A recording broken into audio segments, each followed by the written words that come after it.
There are moments in life, aren't there?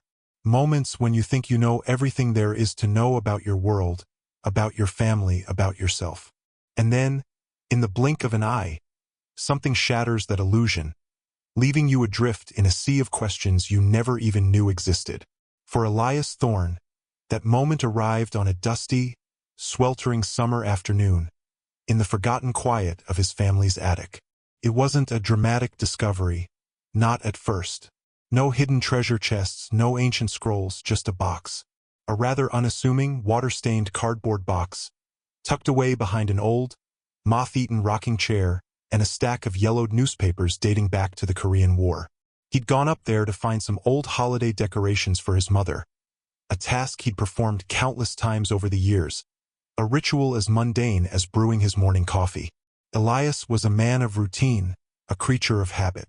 At 42, he was a history professor at a small, reputable university in Vermont, his days filled with the echoes of past civilizations, his evenings spent in the comforting embrace of well-worn books and the quiet companionship of his golden retriever, Barley. He believed in order, in facts, in the linear progression of time. His life, he thought, was a meticulously catalogued library, every volume precisely where it should be. Oh, how wrong he was. The box itself wasn't labeled, which was unusual for his mother, a woman who labeled everything from her spice jars to her collection of antique thimbles. It was sealed with brittle, aged tape, and as Elias carefully peeled it back, a faint, musty scent of old paper and something else, something almost sweet, like dried lavender, wafted out. Inside, nestled amongst layers of tissue paper, was a collection of old photographs, sepia-toned memories, frozen in time. There were pictures of his grandparents, young and vibrant, posing stiffly in front of a Model T, photos of his parents as giddy newlyweds, their eyes sparkling with a future yet unwritten. Elias smiled, a warm wave of nostalgia washing over him. He loved these glimpses into the past, seeing the foundations of his own existence. He carefully picked up a small, ornate silver frame, tarnished with age. It contained a picture of his mother, a tiny baby, swaddled in a delicate lace blanket, her eyes wide and curious, gazing up at someone just out of frame. He remembered this picture. It sat on his mother's bedside table for years. He always thought it was her as an infant, a cherished memento. But then, underneath that frame, something else caught his eye. Another photograph, smaller, perhaps a little faded, but unmistakably a baby. This one wasn't in a frame. It was just a loose print, tucked beneath the layers. Elias picked it up, his brow furrowing. This baby, too, was swaddled in a blanket, a simple white one, and its face, round and cherubic, was turned slightly towards the camera. The eyes were a startling shade of blue, even in the faded print. And that's when a subtle, unsettling discord began to ripple through the quiet order of his attic. He looked from the picture in the silver frame, his mother, to this new, unnamed infant. The features were similar, yes, a certain familial resemblance, perhaps, but something was off. The shape of the nose, the curve of the lips. It wasn't quite right. It wasn't his mother. He knew his mother's baby pictures intimately. He'd seen them his whole life. This was someone else. A cold shiver, despite the stifling heat of the attic, traced its way down Elias's spine. Who was this child? Why was their picture, unlabeled, tucked away so carefully in his family's attic, alongside his own family's most cherished memories? 1,000 questions, unbidden and sharp, began to pierce the comforting veil of his ordered life. Was it a cousin? A distant relative he'd never heard of? But why the secrecy?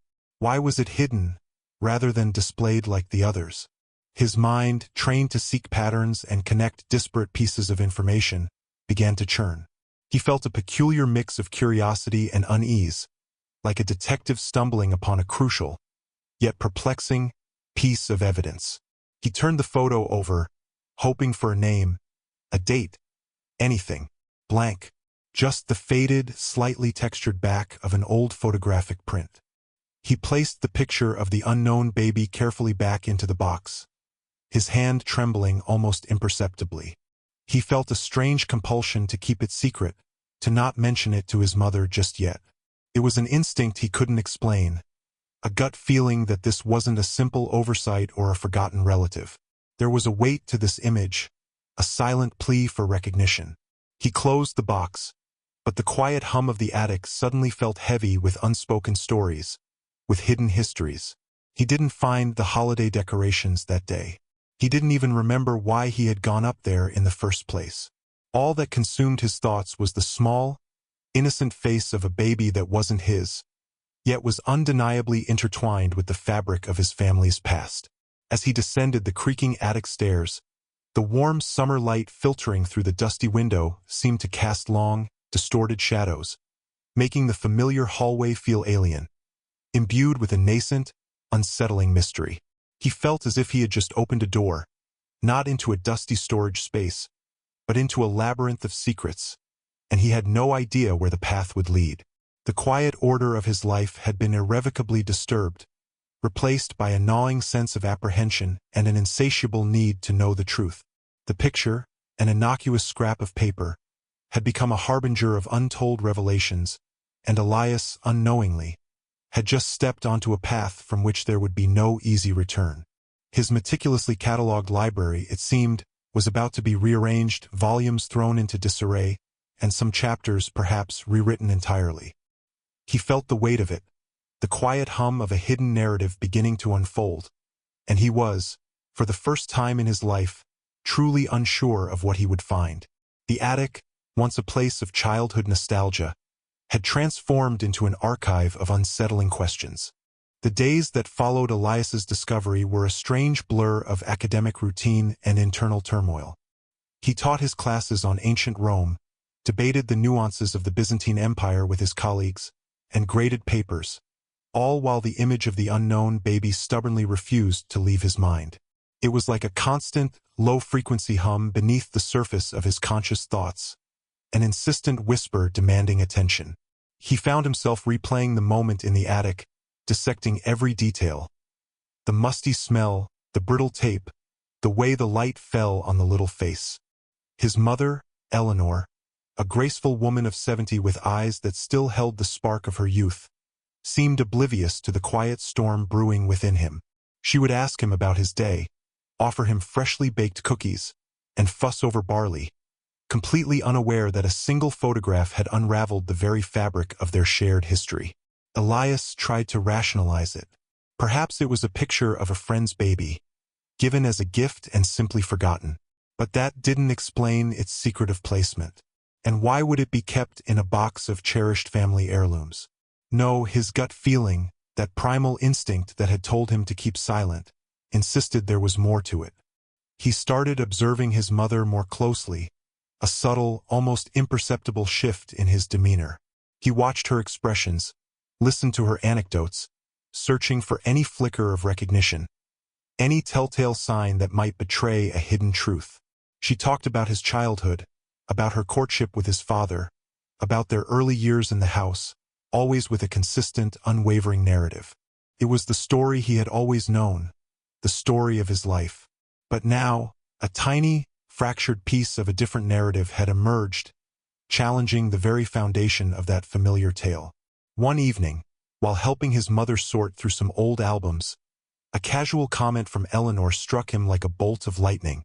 They were looking at pictures from her early 20s, vibrant photos of her and her best friend, Clara. Clara, a vivacious woman with a cascade of fiery red hair and a laugh that could fill a room, was a frequent character in Eleanor's stories, a beloved fixture from her youth. "Oh, Clara," Eleanor sighed, a wistful smile on her lips. She had such a hard time, poor dear. After everything with her baby. Elias's heart seized in his chest. "Her baby?" he asked, trying to keep his voice casual, devoid of the sudden surge of adrenaline. Eleanor looked up, a faint shadow passing over her eyes. "Yes, her little girl, Lily. Such a sweet child. But she was born very sickly, you know. Didn't make it past a few months. Clara was devastated. Never really recovered, I think." Elias felt a cold dread spread through him. Lily, a baby girl, born sickly, passed away after a few months. Was it possible? The blue eyes in the faded photograph, the cherubic face. Could it be Clara's daughter? But why would her picture be in his attic? Why would his mother have it tucked away, hidden?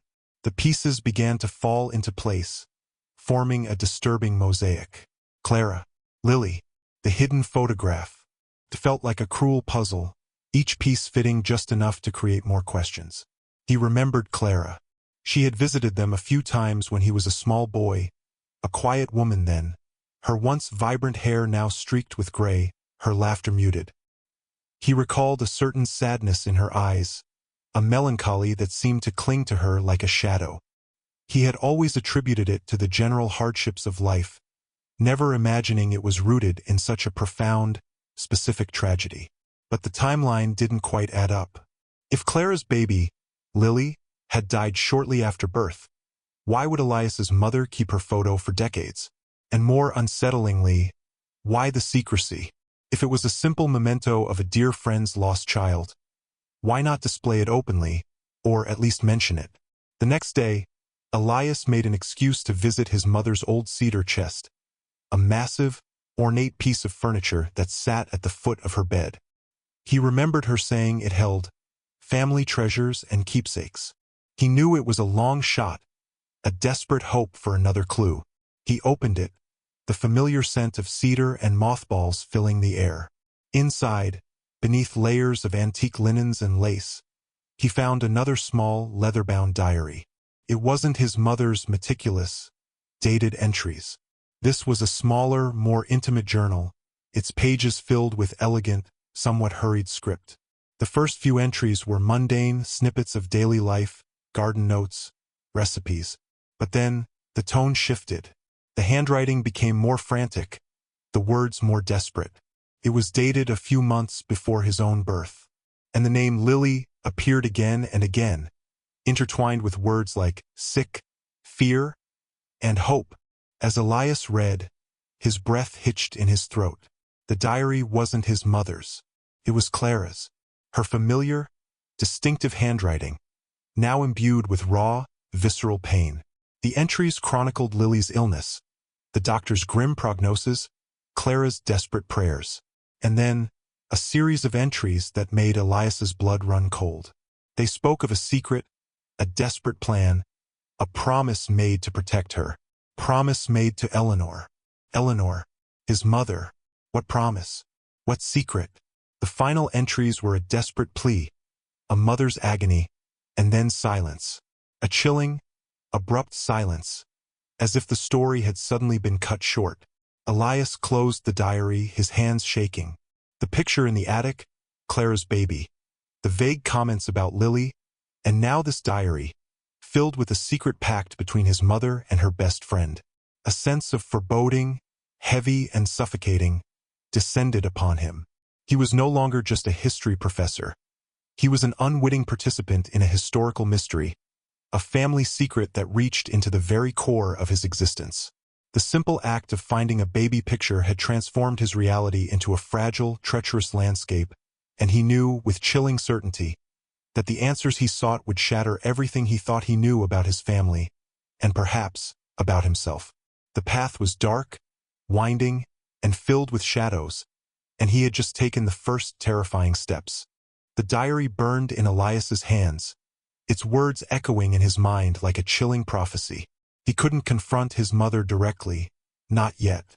The sheer weight of the implied secrets, the raw pain etched into Clara's elegant script, demanded a more delicate approach.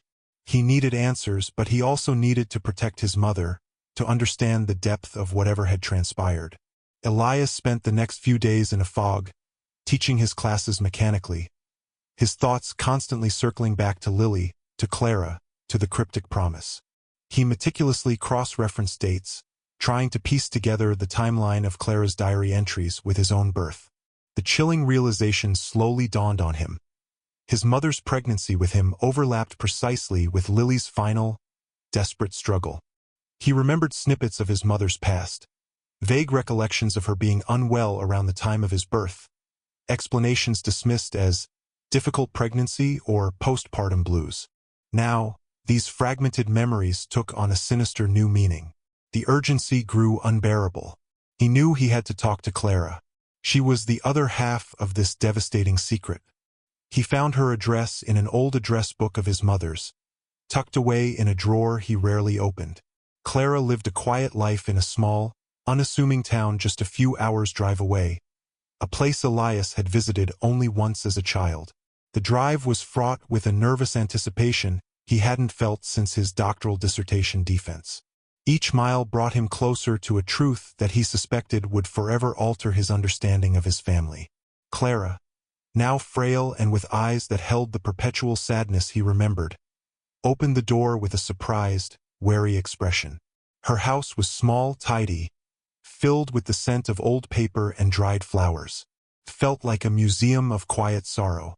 Elias, trying to be as gentle as possible, explained his discovery, the attic picture, the diary. Clara listened, her face a mask of grief and distant pain, her hands trembling as he spoke. When he finished, she simply nodded, her gaze fixed on a distant point beyond him. "I knew this day would come," she whispered, her voice raspy with unspoken tears. "Eleanor always worried."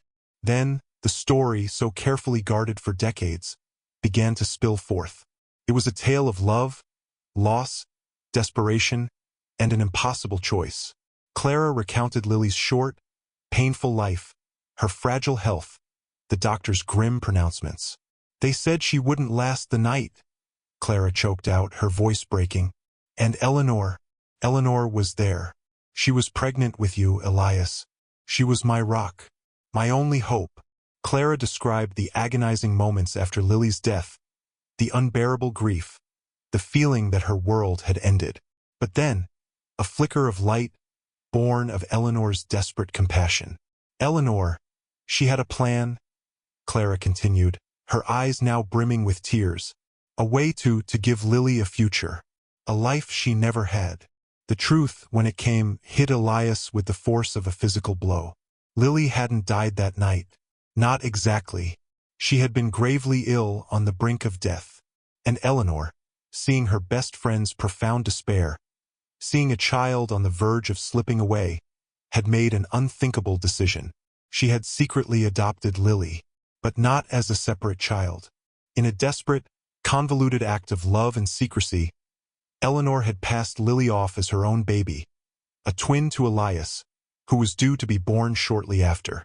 She said it was the only way, Clara sobbed, to save Lily, to give her a chance at life, away from the shadow of her illness, away from the stigma, and to protect me from the pain of losing her, only to see her taken again if the truth came out. She said she would raise her as her own, protect her, love her, as if she were your sister. Elias stumbled back, the words ringing in his ears, a dizzying symphony of betrayal and sacrifice.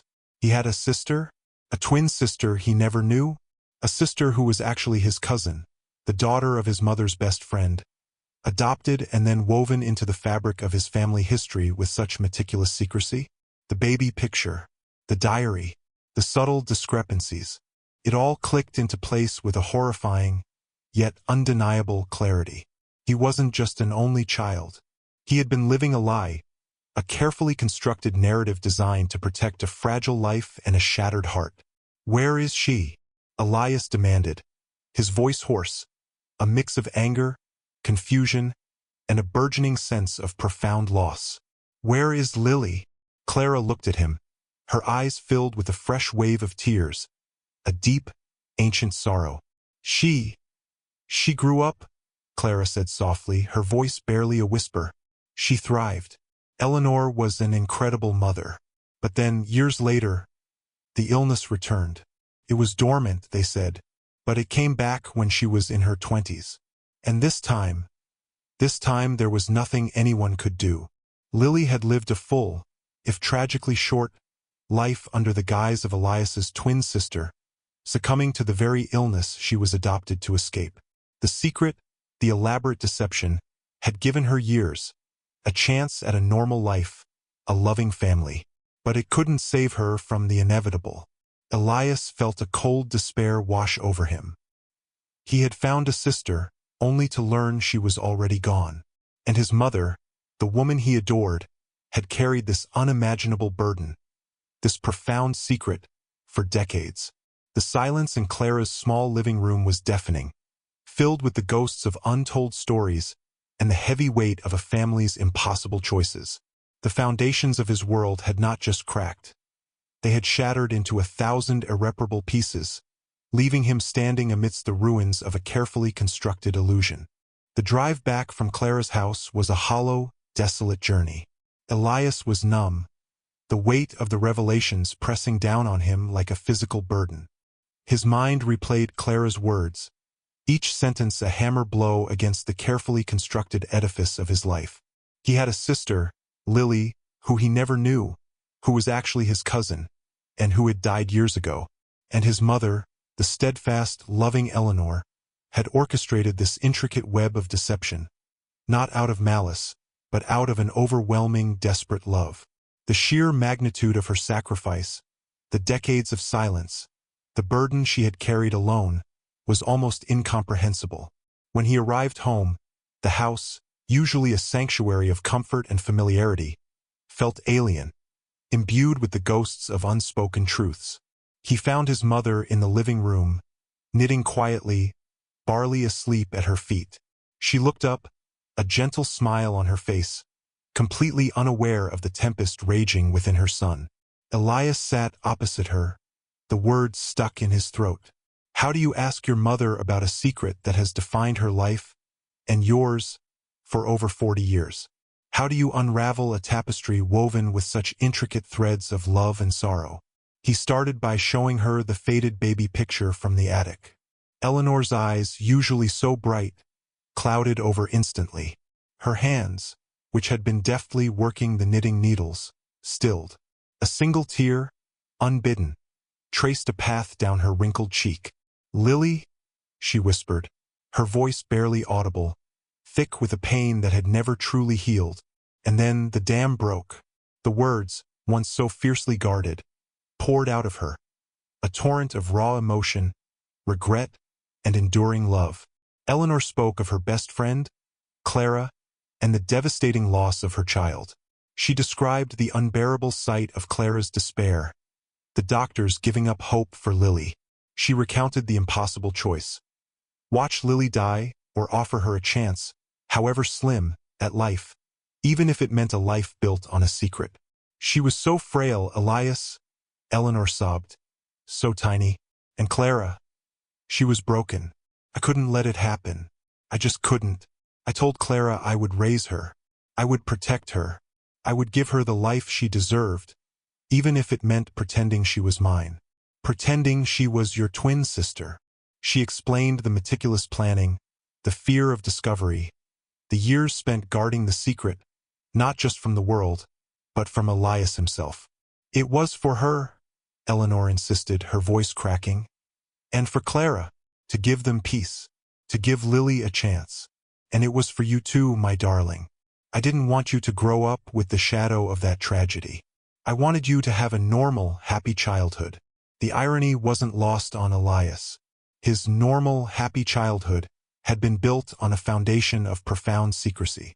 Yet, looking at his mother's tear-streaked face, seeing the raw vulnerability she had hidden for so long, he felt an overwhelming surge of compassion, not anger. She had made an impossible choice born of love.